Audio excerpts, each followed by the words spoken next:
if you're a Christian parent and you are telling your children that when they sin, it makes God sad, what you're unintentionally doing is you are villainizing and victimizing God. And that is not the message that we're trying to send our children. What that strategy does, the intention of the parent is for the child to care about the mistake that they made and desire to rectify it. So I can understand the intention. But when you say, oh, it makes God sad, it hurts God's heart, he's disappointed, you are telling your child basically that God is guilt tripping them. And God doesn't do that. Jesus doesn't do that. When we do that, we're putting an almighty being's feelings in our control.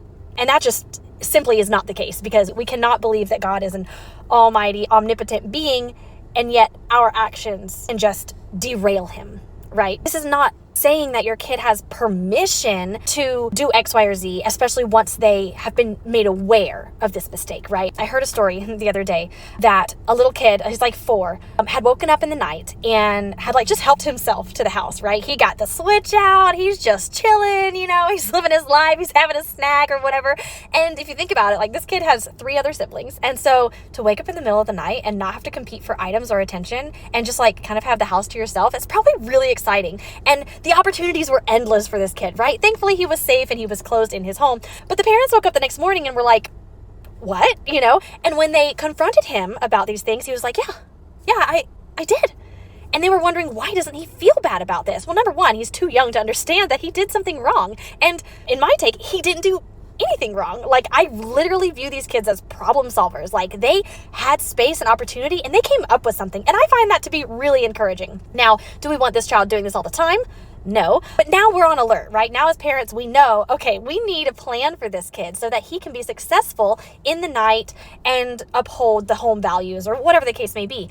But what they did to convey that this child had done something wrong, which the child did not intentionally do anything wrong, was to say that now God was sad because he sinned.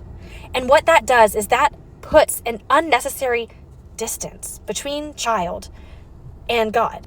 Now it's oh, no, it's my fault. And that's just not the purpose. God is not there to beat us over the head. He is not there to blame us and say, oh, I'm just so disappointed in you. No, he's the perfect parent, okay? We're not perfect. He's the perfect parent. And he always meets us with grace and compassion and understanding.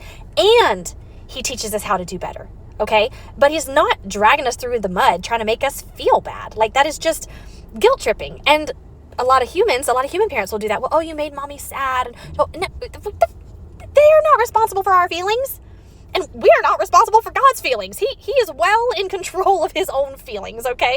And so I just wanted to share that through your best intention that you may actually be villainizing God and making him oh, he's this guy who when I do something bad, I just ruin all the plans for him and I make him sad. And it's no, and especially, and again, think we're talking about a 4-year-old, okay? That 4-year-old doesn't even know what it means to do wrong things.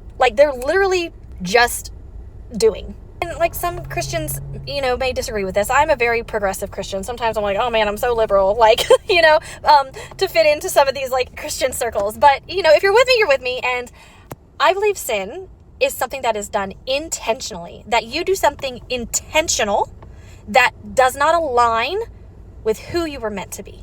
Now, God made us who we're meant to be. We have all this potential, right? So when I intentionally do something out of alignment with the image of Christ, then that I would categorize for adult and grown brain terms as a sin. I would not use that type of language with a 4-year-old because they are only just learning how the world works and they are not intentionally misaligning themselves with who they're meant to be. Your toddler is exactly who they're meant to be right now in those toddler phases. So just watch yourself, be careful how you present God to your children if you are in a faith-based family. Because I know that you just want them to develop a relationship with God and then to develop empathy and feelings and all those things will come, but I'll tell you, it's not at 4 years old. Okay.